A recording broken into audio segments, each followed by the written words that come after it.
Sadly, this new spirit of friendship would be tested far sooner than anyone expected. It started with another figure flying towards Konoha from the same direction Naruto had come from.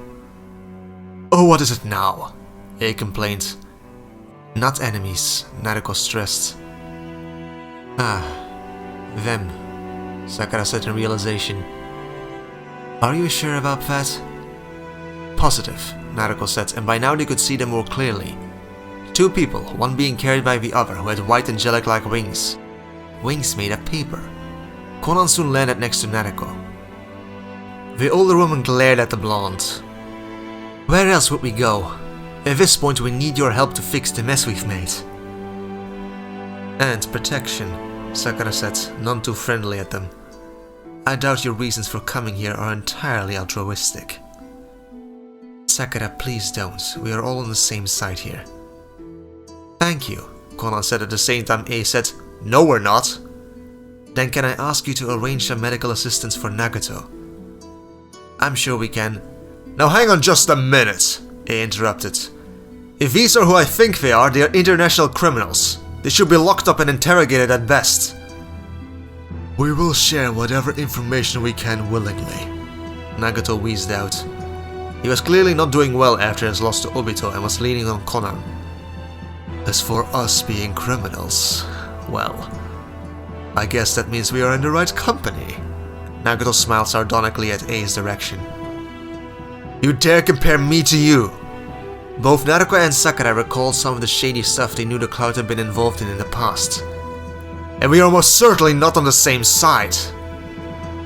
"Whatever your opinion may be, these two are under my protection," Naruto said. "Sakura, please." "My Lady Hokage," one of the Konoha elders whispered harshly, though Naruto was sure most could hear him just fine. "Our situation is precarious. We cannot burn any of the goodwill you have on criminals." Sakura hesitated. "Shizune is a member of the Ideal Seekers, not a Konoha ninja, and Naruto should again be in charge of him. If she chooses to look after him, there is nothing I can do." "That's a fucking technicality!" Ace shouted. Sakura knew how best to distract the man, and addressed Chikaku, joining commander of Konoha. "Could you please assist the Raikage in discovering what happened to Killer B? You'd know whom to ask better than I." "Of course, Lady Hokage." A frowned but had his priorities straight. "This isn't over." And he went off with Chikaku, though not before spitting at Konan and Nagato's feet. "There is more to do still," Onoki said.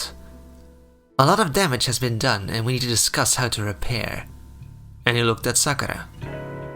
"And who will pay for it all?" "What?" "Konoha was the aggressor in this conflict and it will, of course, need to pay reparations." "You're kidding," Sakura said. "Just because we kind of like you doesn't mean we won't demand what we are due," Zabuza chimed in, sensing the blood in the water. The two Konoha counselors sighed. They had clearly been expecting this. "Look around you! Konoha is a ruin. We are in no state to pay for anything." "It will all be open for discussion, of course. Knowledge, services, and future favors can be just as valuable." Everyone turned as the blind and crippled Nagato chuckled humorously.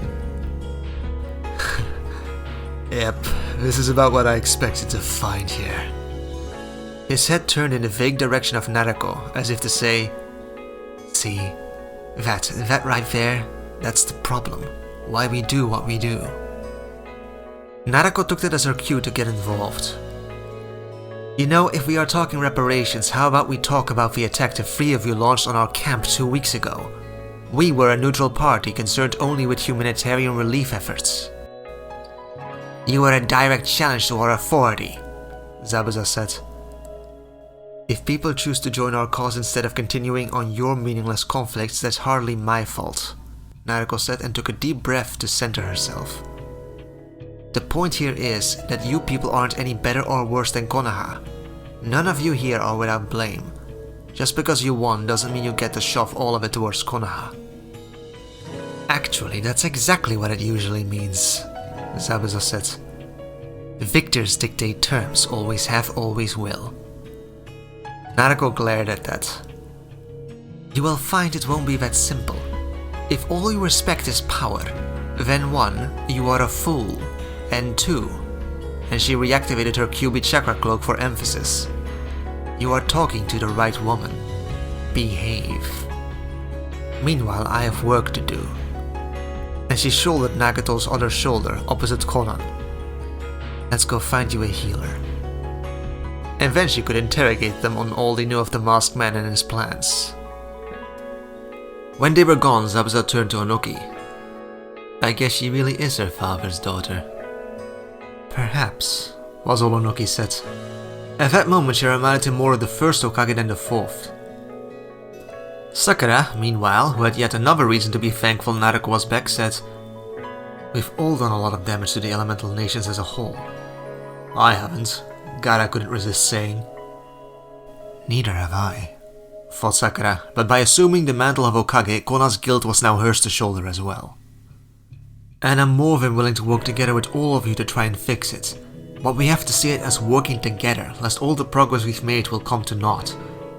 Onoki, your people are the most experienced and numerous users of Earth Ninjutsu around. Could you send people to help up set up temporary lodgings for the night? For everyone? Ah, so not only do you not intend to pay for damages, now you're asking for free labor. I never said I was going to let Konoha off the hook for what we did, Sakura said to the disapproving frowns of the elder counselors. But yes, I'm asking you to help make sure everyone has a place to sleep tonight. Please. Onoki clicked his tongue.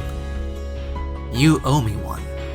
And then he went to give the orders, and Sakura went to speak with her new subordinates to find out what was now expected of her. When Sasuke and his allies returned to the ruined village, it was clear the battle was over. Sasuke nodded towards the Hokage's tower where the largest collection of people were. Let's go. You lot go on ahead, Hinata said. You don't want to know how it all ended? Tamari, Sugetsu and Asama were already going. Only Kakashi was waiting on them with a lazy posture. It's enough for me to know that it has. Go. Go stick your nose into important events. As for Hinata, her concerns were as usual more personal and small scale. I'll find you if I need you. When Kakashi and Sasuke took off, Hinata did so too, except she started searching the entire battlefield. Something that didn't take as long as one would expect with her Byakugan, which by now could scan the entire village and surrounding forests. There were many wounded who needed medical assistance she could provide, but she ignored them all for now. She wasn't going to be helping anyone until she knew the fate of the one person she liked who might have willingly fought for Konoha. She found Hanabi deeper in the ruined village, closer to where the final barrier had stood, being fussed over by a medically trained Hyuga whose name Hinata no longer cared to remember. Danzo had relied on a zombie horse for most of the fighting, but it seemed some living leaf shinobi had joined in towards the end.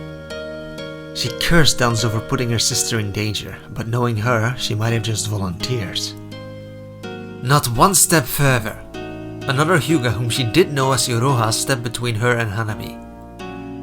Hanabi-chan is wounded and I will help her. Do not toy with us. Hanabi-sama told us of how you treated her when you last saw her. It's too late for you to be playing the concerned older sibling now. It only occurred to Hinata just now that revealing the fake hostility between herself and Hanabi for the lie it was might be more of a problem for Hanabi than her helping in the short term. The concern she had held for her life had drowned out everything else. It's alright, Iroha, came Hanabi's pained words. I trust her. But I lied about that, Hanabi said. And as everyone was stunned processing that information, Hinata approached and began mending her sister's broken leg and speeding the growing of new skin where necessary. There was no need to reveal that secret. They'll know you deceived them. They can't undo the removal of the curse mark, and this way, maybe one day you'll come home. I haven't given up on that, you know. You idiots! Came Iroha's yell. Do you have any idea what you've done? You forced the removal of the cursed seal when we needed it most. Many of our clan died this night with their eyes now unprotected. I doubt there will be a single foreign village that won't have a pair of stolen Byakugan eyes once this is over.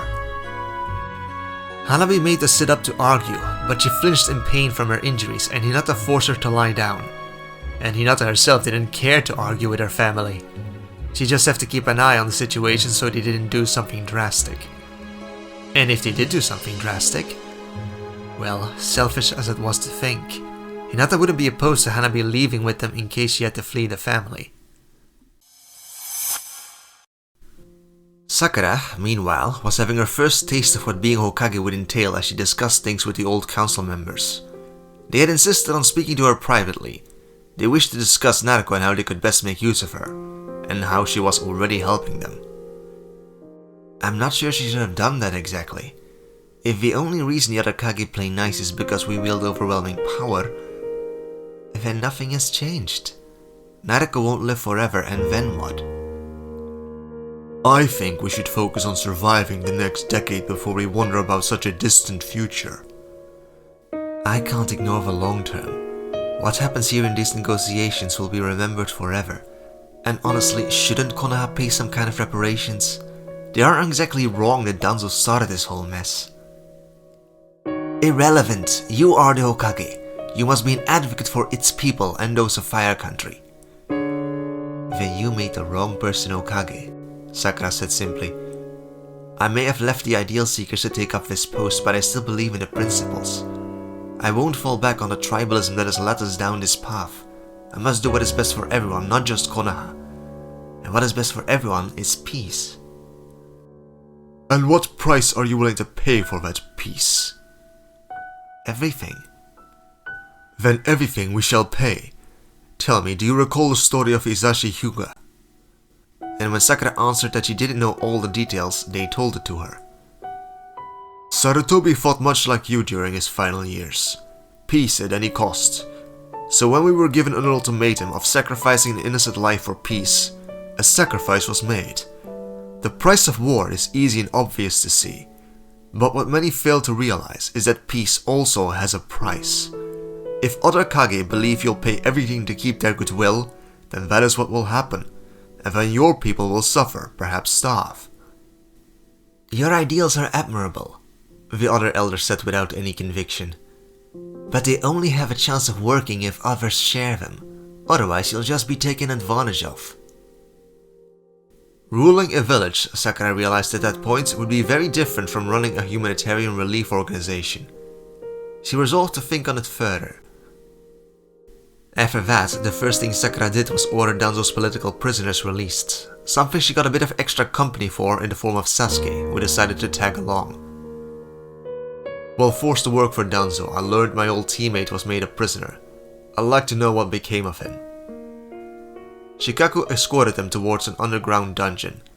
There they found Shikamaru in his cell. Sasuke sighed. I shouldn't be surprised, but I am. The Nara was fast asleep. Did he really sleep through the climax of the 4th Great Ninja War? Shikaku coughed and looked a little embarrassed. Sakura also wasn't impressed and kicked the ground, causing a loud noise and a very minor earthquake. Shikamaru was shocked into wakefulness and instinctively cried out, "I'm up, Mom!" Then he groggily blinked his eyes and said, "Oh, it's you. I take it we won then? Or lost might be more accurate to say." "Whatever you wish to call it, you should have been there for it," Sasuke said. "You should have thought of a plan to escape and come help." Shikamaru was unaffected by Sasuke's glare, something that impressed Sakura as Sasuke had one of the most effective glares she knew of. "Everyone always expects a miracle plan out of me. Sometimes there is no good plan. When you are in checkmate, you are in checkmate. Doesn't matter how smart you are at that point. The cells are well designed to keep shinobi in, and I need outside help to get out. And my father over there refused to give it." Now Shikaku got annoyed stares. "He was safest locked away in there. Though convincing his other friends of that was difficult, let me tell you." "Well, the danger has passed mostly. Now we need all hands on deck for a building. So someone find me the key or whatever we use to open these before I rip the bars apart." Shikamaru blinked and it was like he only now noticed Sakura wearing the Hokage's hat. Huh. Oh, I suppose there are worse people. Better people too, Sakura thought. But there was no way to change it now. It was what it was. Then, one of the ninjas with a Root Ambon mask approached her. My lady. And Sakura could tell there was some kind of connection from her to him. Danzo's last seal he placed on me, Sakura realized. It were the controls on the restrictions on the Root Ambu ninjas. He really has been planning this all along. Lord Danzo has a message prepared for you. Ignore it, Sasuke told her. It could be important information, Sakura said and accepted the scroll. She had expected instructions or perhaps even some confession of regrets. What she hadn't expected was a very short message detailing only his summoning of Madara Uchiha, and that the man had immediately gone rogue. Damn that man! Even beyond the grave, Danzo continued to cause her problems. Sakura knew her first thought should probably be finding the Raikage and tell him the bad news. Of course Naruto was back, so the first thing she did, after setting Shikamaru to work helping to organize the reconstruction, was find her instead. Sakura found her in the hospital. She had expected to find Nagato in bed, but what she hadn't expected was to find Naruto also deep asleep. She has gone with almost no food or water for over a week and hasn't properly slept in just as long, Konan said, who was watching over them both. That she was able to fight the fourth Hokage in her state is hard to believe. Has to be the Kyuubi. Not just the Kyuubi, Sakura said. Their determination has always surpassed their good sense. Always a sign of greatness, Konan said, looking fondly from Naruto to Nagato. How urgent is your message for her? Very important, but for her to help me with it, I need her at her best. Again, that she hadn't been at her best when she fought her parents was honestly a little scary. If she was properly rested, what would she be capable of? You'll stay here? Someone needs to keep watch in case Madara tries to grab her again. I have no illusions about being able to fight him myself, but I can at least wake them up before they are taken. That did raise the issue. Naruto might be unavailable, but Konan could potentially provide useful intel as well. Sakura told her what she now knew. Troubling. The man with the mask. He knew so much. Things we thought only the real Madara would know. It's just one more problem we have to deal with. Konan shook her head. It's just one more problem that she will have to deal with. And she motioned towards the sleeping Naruto. As strong as I've heard you've become, Sakura, the one we knew as Madara is beyond you. And I suspect the real Madara will be as well. All we can do is support Uzumaki as best as we are able. And Sakura knew that the rumors surrounding how strong she was were becoming exaggerated. They saw Sakura as an equal to the fourth Hokage, and she fought him on even footing for a while. Nobody knew that she no longer had that power, and wouldn't anymore for a few years. I still have much to do. I'll trust you to look after them, Sakura said, wishing she could trade places with Konan. She'd much rather be watching over Naruto than trying to wrestle a destroyed and recently tyrannical ninja village under control. But she had accepted this job willingly, more or less. Damn you, Danzo. Yet another issue was brought to her attention as soon as she left the hospital. A runner came to tell her that Orochimaru was asking for permission to collect valuable shinobi corpses for his research. Along with that message came a report by our own people that he wasn't actually waiting to receive that permission before doing it. And when she got angry, the messenger also informed her that the other villages were also already doing the exact same thing. Sakura wanted to scream. The war was supposed to be over, but everyone seemed all too eager to test a new peace. Tell Orochimaru to be discreet, for now.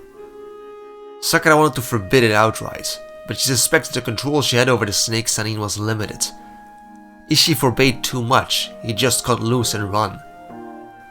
Really, the wisest course of action would be to just find Sasuke or Naruto and ask either one of them to just kill the snake already. Yet she had given her word to forgive his previous crimes, so until he did step over the line, she couldn't act against him. Sakura finally went to inform A of B's fate, wisely making sure there was nothing breakable in the vicinity when she did so. As it was, he only took out his frustration on a partially collapsed wall. I intend to arrange another meeting with the Kages to discuss how best to deal with the remains of the Akatsuki, among other things, but the chances of getting him back alive by this point... I know. If I cannot get him back, I'll at least make sure the ones responsible suffer. I never met him, but Naruto did, briefly. She told me he was a man of honor. He allowed your friend to escape back when they met during the war, before it turned crazy, knowing full well that it wanted her captured or killed. We fought over it, among other things. Like you. Me. Not you specifically. Your group. He was a fan. Made the most god-awful raps about you. Told him I'd kill him if he ever said it a second time. Sakura didn't know what to say. He wasn't facing her, and was holding his forehead. She was afraid of what she'd find on his expression. The others might try to squeeze every bit of blood out of the Leaf Village they can. I won't be one of them. Just not in the mood. I'm sorry. And you never know. My Jinchuriki, my other half, sister what have you, she came back from the dead. Maybe yours will too. Sakura's work continued throughout most of the day. 5 hours later, Naruto finally woke up and showed herself. Conan already told me the bad news. I'm planning to gather some people for a think tank and collect all the information anyone has on Madara, both of them. Once I get a formal promise to cooperate with the other villages, I imagine that will be easier, Sakura said, and Naruto nodded. I'd like you to be there with me, Sakura said. I hate to say it, but I don't feel like I can fully trust the other Kages, the Mise and Tsuchikage especially. But with you there, nobody will dare try anything. Sakura, I'm not sure that's a good idea. Look, Naruto, I know you're busy looking up information on Madara and all, but you could just make a clone if necessary. You misunderstand. It's not a matter of time, Naruto said, rubbing her face tiredly. This isn't easy for me to say, but I'm not sure it's a good idea for me to return to being a Leaf Ninja. What? Came the shocked reply from Sakura and her two advisors. Why? We can finally be a team again, Sakura said, and Naruto's resolve was tested at how hurt she looked. You swore that you would always support Sakura as the Hokage, one of the elders reminded her. I know what I said and I meant it. If Sakura truly needed my help, I would give it. You mean more to me than anything, you know that. But I feel as if you have to rely on me to keep the other Kages in line that we have already lost. Explain. Though Sakura already had a suspicion, she had said much the same to the advisors earlier. Over a century ago, Hashirama founded the Hidden Village system, and while he reigned, the world was at peace. Yet after he was gone, it all fell apart. There can be no stable peace if it relies on one individual to hold it. At this, Sakura outright snorted at the irony. It figured she and Naruto would think alongside the same lengths. However, just a few hours of being Hokage made Sakura question whether she could keep true to those principles. The ninja villages have to learn to work together even without an existential threat forcing the issue. Getting them to work together will be easier if you lend your voice to the idea, Sakura said. I have already lent my voice to the idea.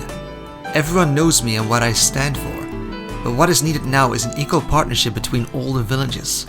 And there can be no equal partnership if one member eclipses the others in power.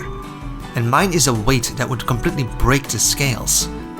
The fourth Hokage, my father, all but matched the strength of the other villages by himself, and I'm stronger than he is.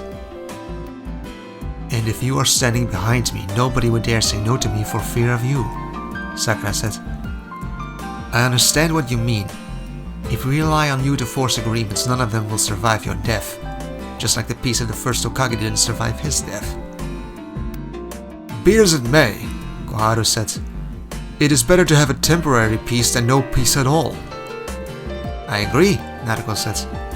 If it comes down to it, I'd rather step in than see more innocent people suffer. But it cannot be our first resort.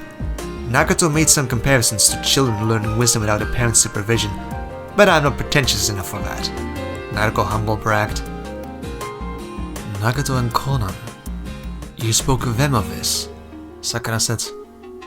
Even before talking to me, was left unsaid. They want what you and I want, Naruto said. And they were right there to talk to when I woke up. Nobody has thought longer and harder on the concept of peace than them. Even if you don't agree with them, dismissing them would be a mistake, I feel. Sakura breathed heavily. I just have a really hard time overlooking their crimes. They took you from us when we needed you most. A isn't the only one reluctant to forgive them. Salvation over justice, remember? Naruto repeated one of their old creeds. I truly think this is for the best, for me to stay out of the politics between the villages. I already screwed up there once when I threatened to Mizukage, but I have to at least try. All that said, I am your friend. My best friend. If you are asking me to be there for you, I will be. But it would be against your better judgment, Sakura said. It would be. Then I guess we'll have to do it without you, Sakura said, looking like someone whose workload just increased tenfold, which was probably underselling it. That said, if you ever need someone to complain to...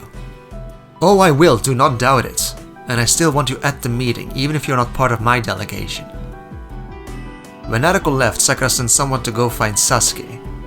Without Naruto, recruiting him to their side just became even more important. Sasuke was strong, but he wasn't I can declare myself ruler of the known world with nobody to stop me strong. And even if he was, it wouldn't stop her. Naruto could do what she felt she had to, and Sakura would have to do the same. Sasuke, likely the second most powerful ninja that wasn't out to destroy the world, was hiding like a coward. He'd found the closest thing to a recreational tent where people came to relax for himself and hidden it away with genjutsu. There you are, Shikamaru said with Hinata in tow. Sadly, his girlfriend was familiar enough with his work that she could see through it. I've been looking for you.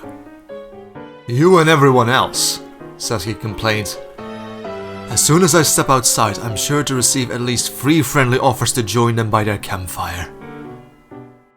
So you are popular again.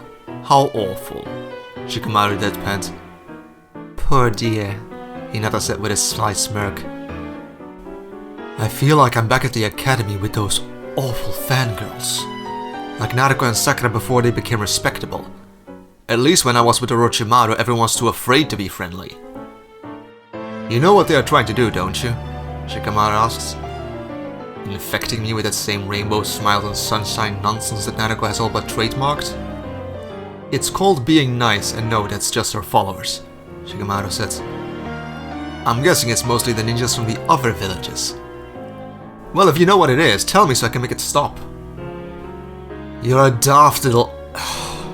They are trying to court you to their village. You're probably the second strongest ninja around. Sasuke narrowed his eyes, indicating he wasn't happy Shikamaru only considered him second strongest. And you are unaffiliated. You grew up in Konoha, but that was a long time ago. You left and became a rogue ninja, yet you don't really have a criminal record beyond being a rogue ninja. You aren't really loyal to any faction, and that makes you a prize. I've been keeping an eye on some high-ranking jonin, lip-reading them, Hinata said. And other than Konoha, everyone is terrified of Naruto. It makes sense that they'd want you as a counterbalance to her. You're probably the only one who can. Sasuke groaned. It's a waste of time. If there's a single person we can trust to not abuse the power she has, it's Naruto. Be it as it may, I've been sent to ask you, politely, to come meet with the new Hokage. It seems everyone seems to want a piece of you now, Hinata smirked. Should I be getting jealous? That is not funny. You know I'm no good with this kind of attention. They could all well remember how Shikamaru had to be the spokesperson for Team 7 because Hinata and Sasuke were both such massive introverts. But after what she did for me, I can't really refuse her a meeting now, can I? Sasuke said and followed Shikamaru outside. Sasuke was amused but mostly annoyed at how everyone who saw him walking with Shikamaru, whom everyone knew worked for the new Hokage, immediately ran off, no doubt to inform their superiors of this nightmarish scenario. This wasn't why he had tried so hard to become strong. When he found Sakura in the Hokage's office, the first thing he noted was that the woman seemed in desperate need of some sleep. She managed to smile, but Sasuke could tell how forced it was. "Sasuke, I hope there are no lingering effects of the genjutsu you are under." Reminding me of the debt I owe her, Sasuke thought. "No, thank you for your concern." "Good. As you can clearly see outside, there is a lot of work to be done here, and I was wondering if you'd be willing to stay and help us rebuild." "I've had my fill of doublespeak, Sakura. If you want me to return to being a Konoha ninja, just say so." "I would like you to return to being a Konoha ninja." "No." "Fuck!" Sakura cursed, and Sasuke smiled internally at her mask falling away. "May I ask why?" "You know very well that I've got good reasons to hate this place. Why should I exert myself to rebuild it? Besides that, Hinata and I are a package deal. She is more than welcome to live here as well. Which would lead to conflict with the Hyuga clan. Frankly, I think we are better off without that headache." "Sasuke, please." And she pressed her hands together as if she was praying for him to be reasonable. "Your reasons to hate Konoha are valid, but Danzo is dead. I killed him. You owe me for that and more." I owe you a debt, I'll not deny it. I owe a debt to the masked man leader of the Akatsuki as well. He saved Hinata's life, yet you don't see me pledging him my eternal service. I've got a lot of outstanding debts, Sakura, and I'll be the judge if and how I'll repay them." "Sasuke, please, is there any way I could convince you to stay, at least for a few years? I need your help." "Bullshit. You have Naruto at your beck and call, and you are insanely popular right now. Nobody is going to gainsay you." Sakura laughed bitterly. "You really believe that? Not about Naruto, that's complicated, but about nobody willing to gainsay me." "It hasn't been long, but I've talked to some of the people in the Shinobi Alliance. Your name is on many people's lips. If you were any more popular, you'd eclipse Naruto's little cult of personality." "It's not a cult," Sakura grumbled, looking offended. "And you are wrong. How many of those you talk to are Konoha ninjas?" Sasuke's silence was answer enough.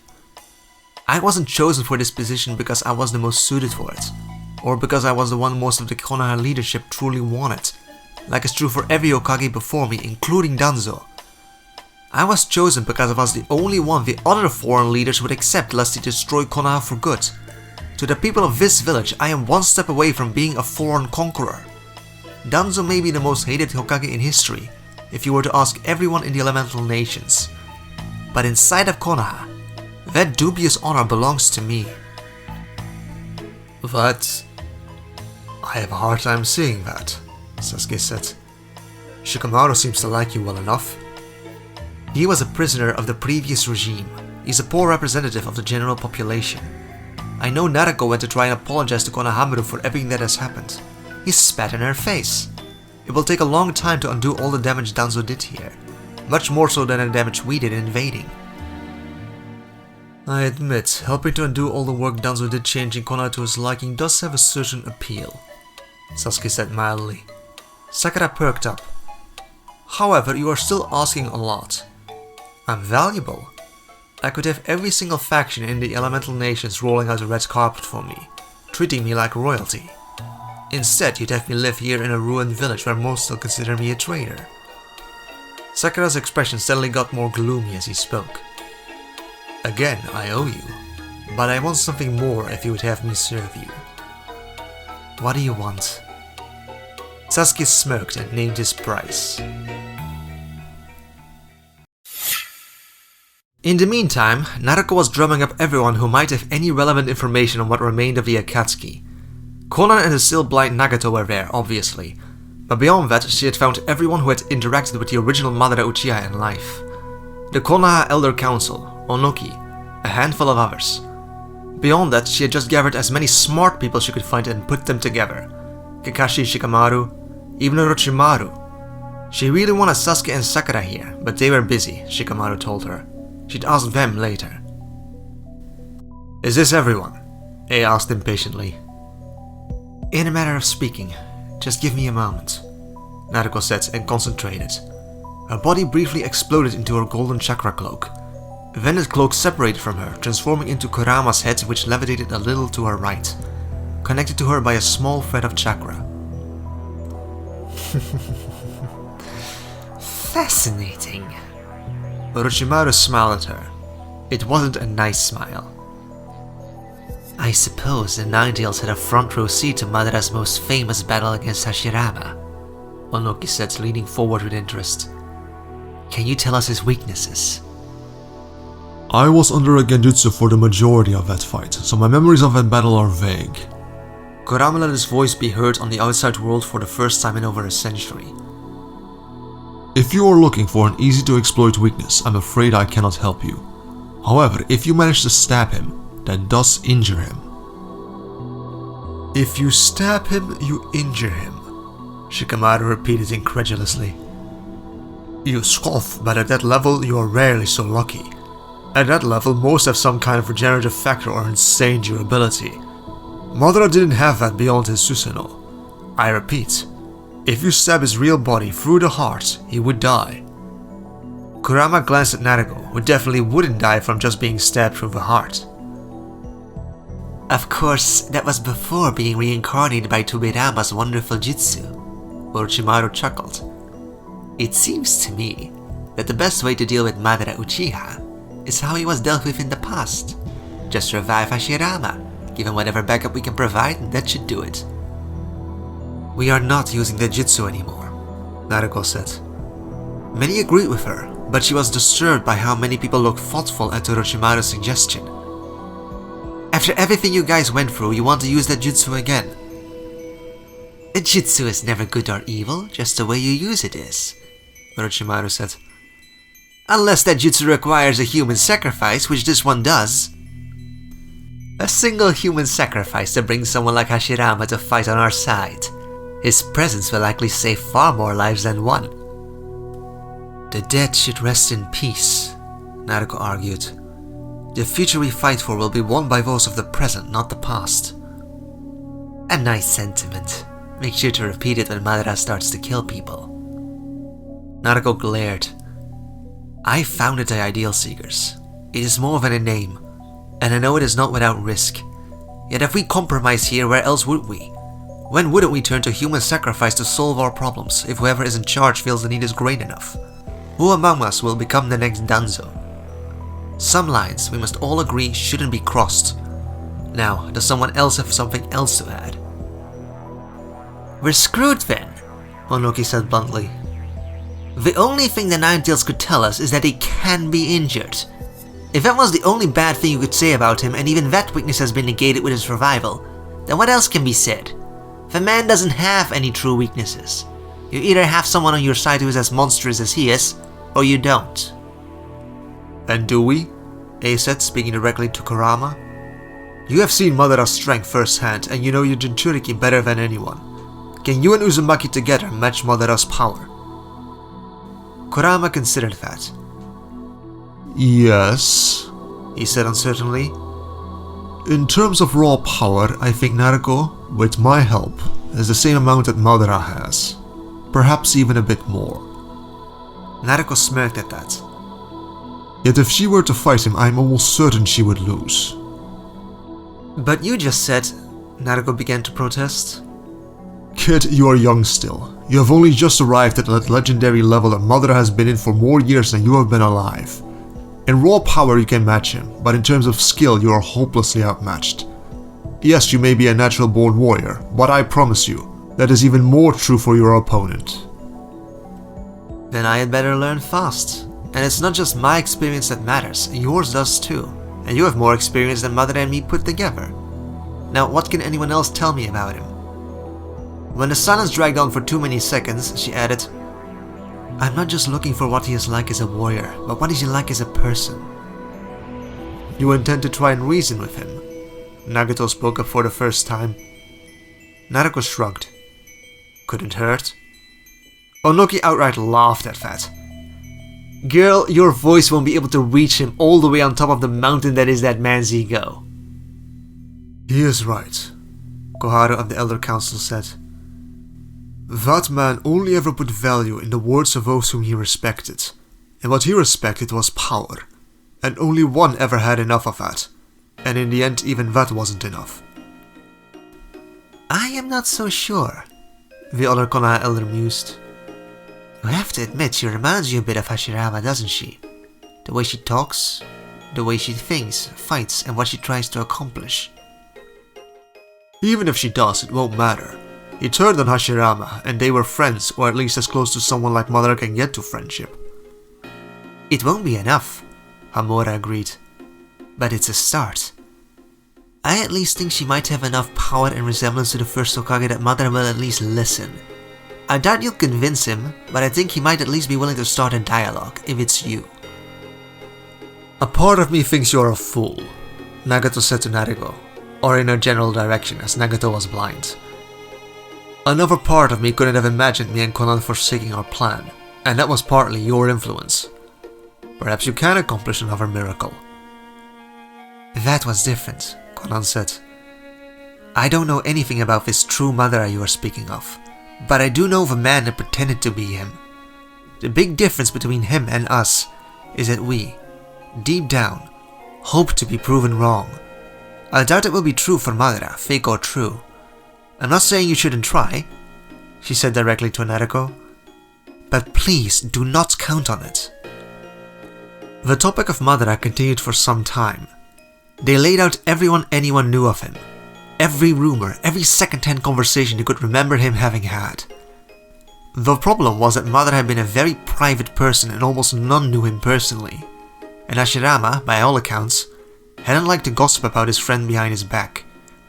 The only real insight came from one of the Konoha elders who recalled a vague mention from an old long-deceased Uchiha that Madara hated anybody standing behind him. Considering that shinobis by their very nature were a paranoid bunch, and few liked turning their backs to someone, that this needed special mentioning was odd. They couldn't guess what it meant though. After that, they started discussing the other Madara, the Pretender. They had substantially more information about him thanks to Konan and Nagato. They gave a rundown of their fight with him, and by their best estimation, they had pressured him enough for him to show all that he was capable of at the time. Naruto noticed Kakashi growing more attentive as the Rain Orphans described his space-time manipulation jutsu, and he began asking several pointed questions. How did it look? Was it ranged or touch-based? Which Sharingan used the ability, right or left? Naruto, could you make a clone? I'd like to test something, Kakashi said. Naruto did so, and Kakashi proceeded to use his own version of Kamui on the clone. When it popped and gave the information back to the original, Naruto described the realm the clone was sent to, and they were able to confirm that it was the same space Nagato described. Well, that is weird. Kakashi had a faraway look. The Sharingan that allows for this came from an old friend of mine, Obito Uchiha. We believed his other eye was destroyed when he was buried under tons of boulders. We never found his body, so it's certainly possible the eye was stolen. Could he have survived? Naruto asked. If he did, I don't see why he wouldn't have come home. My third teammate, Rin, she meant the world to him. If he was alive, I don't see what could have prevented him from coming back. Yet for all that he wanted to deny it, Kakashi was too smart to dismiss the possibility outright. The eye had clearly survived, so its wielder might also have. I will know as soon as I see him. More questions and information sharing followed, but there was little that could link the masked man to Obito but what was already said. They both used fire style, but it wasn't an uncommon element, and Kakashi confirmed that Obito certainly hadn't been a wood style user, but Orochimaru chimed in saying that it wasn't impossible to give someone access to that ability later in life, though it was something difficult with a high mortality rate using his methods. At first, Naruto wanted to go deal with the Pretender herself. They had some unfinished business, and that was a fight she had been preparing for years. Yet the Pretender, while not a weakling by any means, was a problem that required planning and finesse, while the real Madara required a level of raw power to deal with that only she possessed. I think I might be able to cook up something that could help Sasuke if he joins the coming fight, but I'll need a substantial amount of your blood, Orochimaru said to Naruto. With her insane regeneration thanks to the Kyuubi, donating any amount of blood was no issue. However, I feel like if I agree to this, I'll end up having to fight an evil clone of myself years down the line, Naruto said dryly. I assure you it could greatly help us in the coming fight. I notice you aren't denying the evil clone thing. Look, your partner in science obstruction of a Hokage is already forbidding me from a lot of my usual methods of experimentation. Orochimaru sounded annoyed for the first time. I need something to occupy my curiosity. So yes, I will keep a small sample for myself to play with. It costs you nothing, and it seems like a fair repayment for my services. Your continued existence should be repayment enough. It's more than you deserve. Now, aren't you all about saving people by giving them chances? Yes, to those who realize they did wrong. You may realize you made mistakes, but that's not the same. There was the sound of a large hand hitting a table. "This isn't helping!" Ace shouted. Naruto frowned but conceded the Raikage was right. I will give you the blood you need, Orochimaru, but we'll be keeping a close eye on you. Your trust in me is truly heartwarming. Orochimaru smirked. There might be another hint as to Madara's intentions somewhere in Konoha. I know of a secret tablet of the Uchiha. It can only be read by those who have the Sharingan, and I have long suspected you can read more the further your Sharingan is evolved. If I were you, I'd have Sasuke look at it. From there, they are all scrambling to discover the plot of the whole Naruto story in record time. This was why they couldn't just get rid of Orochimaru. There was no one in the world who had delved deeper into the secrets of the world than the Snake Sanin, and he needed those secrets, now and likely after. For those that don't remember, the Uchiha Stone Tablet was originally written by Hagoromo, the Sage of Six Paths. It detailed the story of Kaguya, how she was sealed, and the way she could break free, and why that would be a catastrophically bad thing to happen. Beyond that, it also held the secrets of unlocking the Mangekyo, Eternal Mangekyo, and the Rinnegan, and controlling tail beasts, and what the Ten Tails is, and again lots of warnings about the dangers of all of that. That was what it said originally. At some point in history, before Madara's time, Black Zetsu got his hand on this thing, and rewrote a lot of it. Mainly it erased the mentions of Kaguya and turned the warnings about the Jubi and the Infinite Tsukuyomi into instructions, promising that it will lead to paradise. If Orochimaru had more time to study the tablet in detail, he might be able to figure out that it was altered at some point in history, but that was time he didn't have. Speaking of time, let's rewind a bit, because Sasuke and Sakura were hashing out the requirements for him signing up with Konoha. Hiyashi knew what they were going to be talking about as soon as he saw Sasuke Uchiha lurking ominously behind the new Hokage. After exchanging meaningless pleasantries, Sakura started, I understand there was an altercation involving your daughters. They conspired to commit treason against the clan, Hiyashi said, his expression stone-faced. I know what they did, and I know why they did it, and I know the cost of it, the loss of Konoha's monopoly on the Byakugan, or rather the supposed monopoly. Hinata was already lost to your clan, and even before that I know the cloud got its hands on at least one eye. Being robbed once or twice is still better than being robbed 24 times. And even beyond that, Hanabi lied to us, deceived us. It is a difficult thing to ignore. And what do you want exactly? Throw your own daughter into prison while already having lost another? No, Hiyashi thought. I doubt I could even if I wanted to. Just speak your demands, Lady Hokage. I will if I must, but I prefer to not be at odds with you unless I have to be. So what do you want? Hiyashi took a breath. I want my girls back. Both of them. He only dared speak it because he was certain they did want the same thing. Excellent, then you will declare Hanabi's status as heir unchanged and you will write a public apology to Hinata for all you've put her through. Hiyashi's jaw clenched. My clan has already been humiliated, and you would add to it. I care about my children, but I have always been a clan head first and a father second. And how has that been working out for you so far? Perhaps it's time for a change of strategy. I'm giving you direct instructions as your new Hokage, so you can blame me for the loss of face if you have to. The clan might not accept it. Make them, and if they mutiny, I will give you all the muscle you need. Sakura said with a sideways glance towards Sasuke. They won't rebel outright, but they could just leave. Loyalty towards Konoha is at an all-time low. Pushing them so hard so soon is dangerous. Hiyashi himself was surprised by him saying them and not us. Even if they do, it would still be worth it, Sakura said, confirming Hiyashi's suspicions regarding Sasuke Uchiha's involvement here. Stack friends against the enemies, Lord Hiyashi. I don't know if we'll come out ahead, but it will be for the better. Understood, Hiyashi said, and that was that. He left the Hokage's meeting room with an equal amount of trepidation and, strangely enough, hope. Perhaps his duty could, for once, allow him to be a father again. When Hiyashi left, Sakura turned to Sasuke. Satisfied? Not yet. It will depend on how the situation with the Hyuga and Hinata develops from here. But regardless, you did keep your end of the bargain. Half of it anyway. About the other half, can it wait? I'm new to the office and need all the help I can get. My terms are non-negotiable. Call them in lest you antagonize the Hyuga for nothing. Sakura glowered back at Sasuke but sent out a summons. Not long after, Koharu and Hamura entered. We have come to serve, Lady Hokage.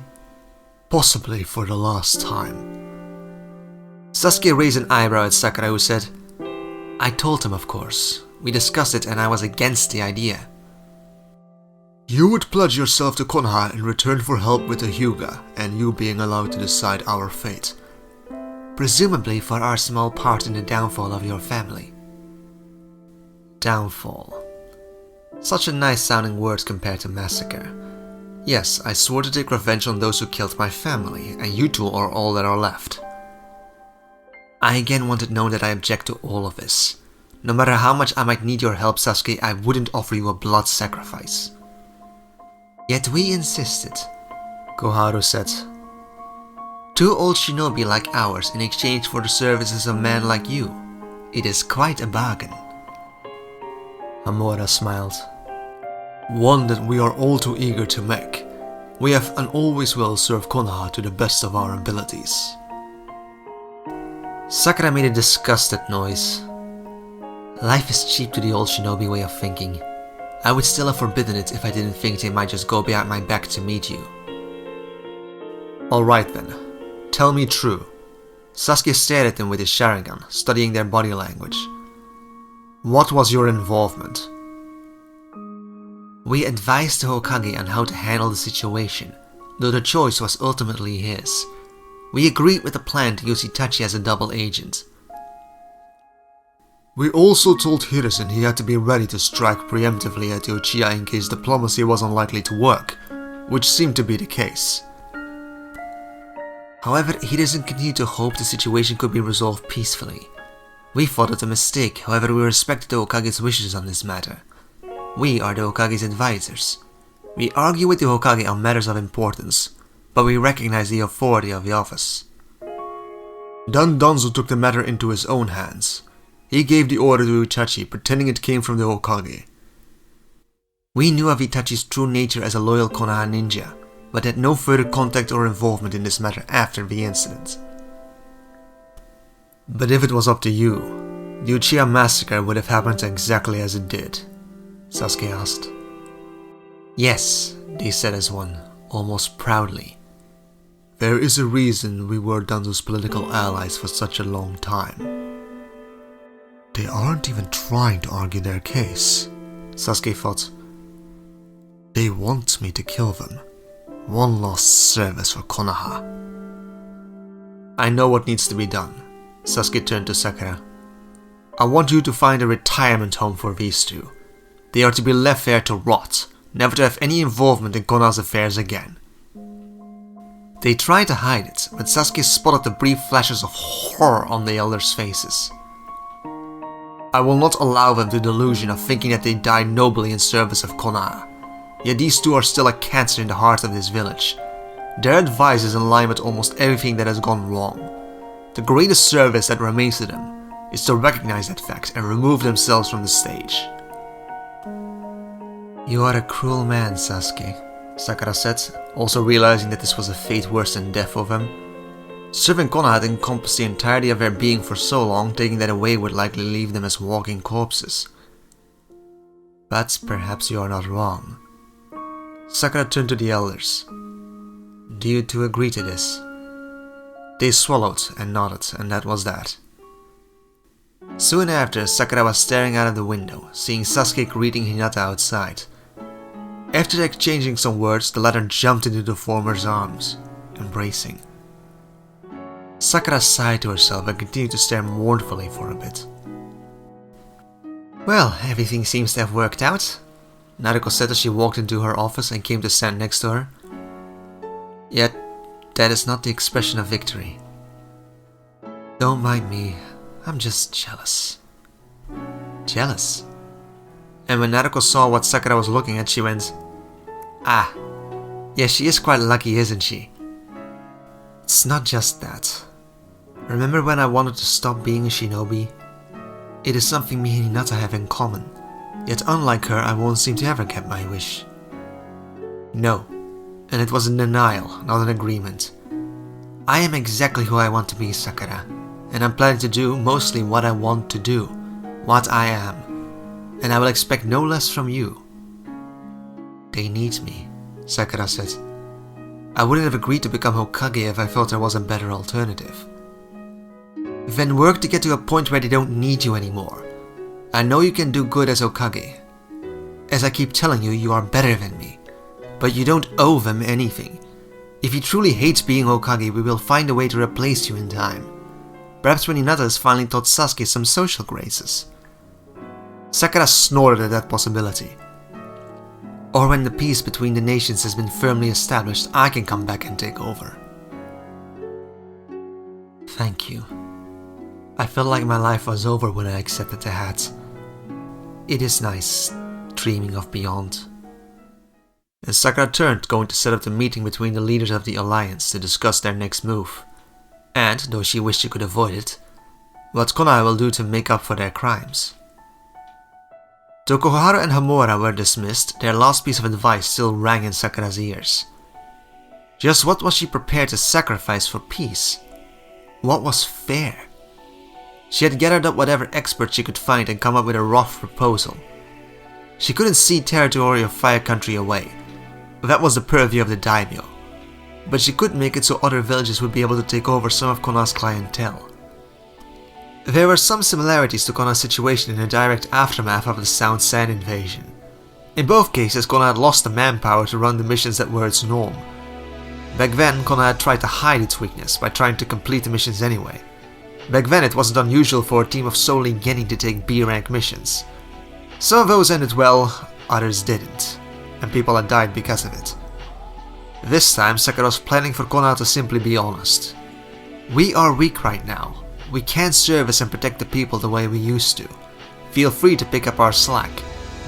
Getting those clients back after Konoha was back on its feet would be a challenge, but they just have to deal with that. Bad for Konoha, maybe, but it might be safer for the people of Fire Country. And wasn't that the primary function of a ninja village?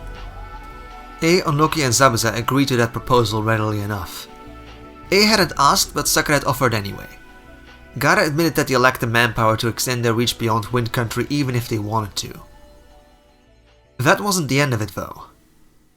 We want the secrets of the Edo Tensei to be shared among all the great villages, Onoki suggested. After everything that has happened, Konoha cannot be allowed to be the only one to possess such a powerful weapon. Zabuza added his voice to the idea.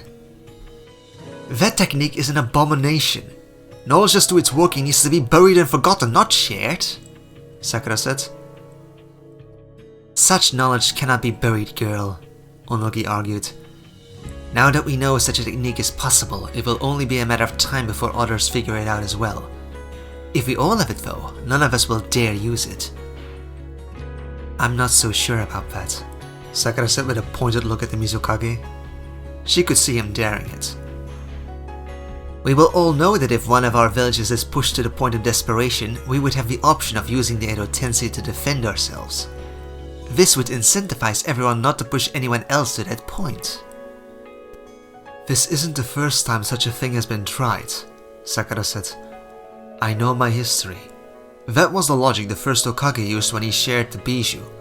A balance of power. Nobody would dare deploy the tailed beasts for fear of others doing the same. We all know how well that ended. I think Konoha has been the only village to not deploy their tailed beasts during wartime, and I think that is only because we never figured out how. Regardless, you cannot be the one to hold on to that knowledge, nor can we trust you to ensure it being buried, Zabuza said. Not that you could, with you having that snake working for you now. We need some assurances. No we don't, A said, sounding impatient. I trust the new Hokage to guard the knowledge well, and to make sure the mistakes of the past aren't repeated. Same, Gaara quickly added. We can discuss it further at a later date, after the Akatsuki is dealt with. It is idiocy to try and broker out a peace when the world might still be destroyed thanks to the infinite Tsukuyomi. Everyone had been informed as to the Uchiha Stone Tablet's contents, so they knew. The Madaras, Zabuza said. Clearly yet another one of Konoha's mistakes. They should be the one to solve it. And we will certainly do our best, Sakura said. The remaining members of the Akatsuki are too powerful to sit against anything but our best. Naruto, myself, some of our best Jonin and allies. However, we have received some disturbing reports. Reports which coincide with some backup plan that Nagato knew about but never planned to deploy. A bunch of weird white plant-like creatures. What? Huh? Are you serious? Elaborate. Stronger than most humans, like a very well-trained Chunin, can merge with and travel through plants. Their bodies are highly malleable, durable, and they absorb chakra through their skins. They can morph into other people and can use a weakened version of the wood style. And most importantly, there are a lot of them. Tens of thousands. They outnumber our own forces. Because I find it very hard to believe that Nagato, with his Rinnegan and his close work with the demonic statue of the Outer Path, wouldn't know about the White Zetsus. And here I thought we'd have numbers on our side for once, Gaara complained. Yet there is no variety to them. If you know how to fight one of them, you have figured out how to fight all of them. Very different from usual shinobi battles. They are no threat to someone like Naruto, who will be the Akatsuki's main target, but we can't ignore them, and Naruto can't be distracted with them. The Ninetales tells us her chances against Madara aren't good as it is. And where is this army of wood monsters? We are not sure, but Nagato and Konan guess that as soon as word spreads about what happened here, they will attack the Land of Fire, and Konan in particular.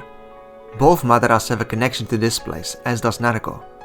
As do I for that matter, and they know I'm important to her. Then why is this army any of our concern? Zabuza asked. I joined this alliance because it was the only way to deal with Konoha. If the Akatsuki win, everyone loses, Gaara said. Perhaps so, yet all that matters here is whether the Ninetales Jinchuriki can defeat Madara. Both of them. I'm willing to help with that if I must, but this army of theirs is just a distraction as far as I'm concerned. If they aren't attacking Water Country, then why do I care? There was a calculated glint in Inoki's eyes, suggesting he was thinking along similar lines. Whoever committed to fight the White Zetsus would lose even more forces, leaving them in a weakened position compared to those who chose to sit out this last part of the battle. Unlike before, there was little enlightened self-interest to unite everyone against a common threat. Sakura wanted to yell at them, but that wouldn't solve anything. Naruto, who stood leaning against the wall, deliberately removed from Sakura's side of the table, spoke up before Sakura could. We have a chance here. A chance to truly prove we are better than history would suggest. But we aren't better, Zabuza said through gritted teeth. Bah, cowards both of you, he yelled at Zabuza and Onoki. I'll stand against the ones who took my brother until the end. I will help as well, Gaara said to nobody's surprise. I think I will lend you some forces as well, Onoki said. It didn't reassure Sakura as much as it should. There was still that cold, calculating look on his face. If Sakura were to guess, he simply feared being isolated in the coming years if the Sand, Lightning and Leaf all got along. He'd sent just enough ninjas to ensure that didn't happen, but no more. Nobody had ever accused Zabuza of being very politically astute, however. In his own words, he didn't really believe in the concept of allies. My ninjas have been through enough. It is time they return home.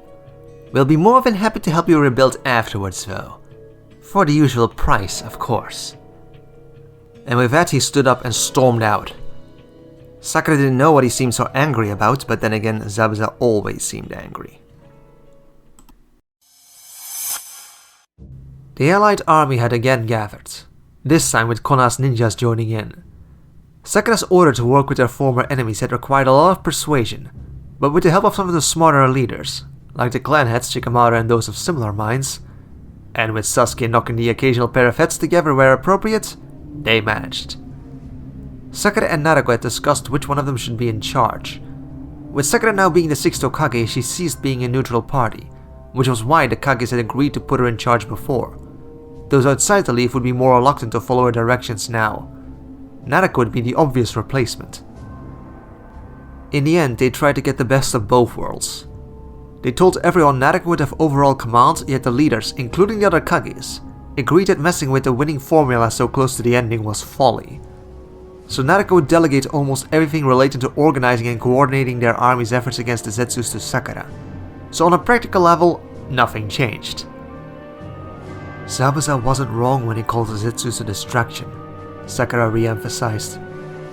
Even if we end up losing on that front, you mustn't divide your attention from Madara. Naruto just nodded, though she wasn't sure if she was lying. She would try to face the real Madara alone, while Sasuke, Kakashi, Guy, the other Kages, Konan and Nagato would try to occupy the Maskman and whatever other grand surprises he had in store for them.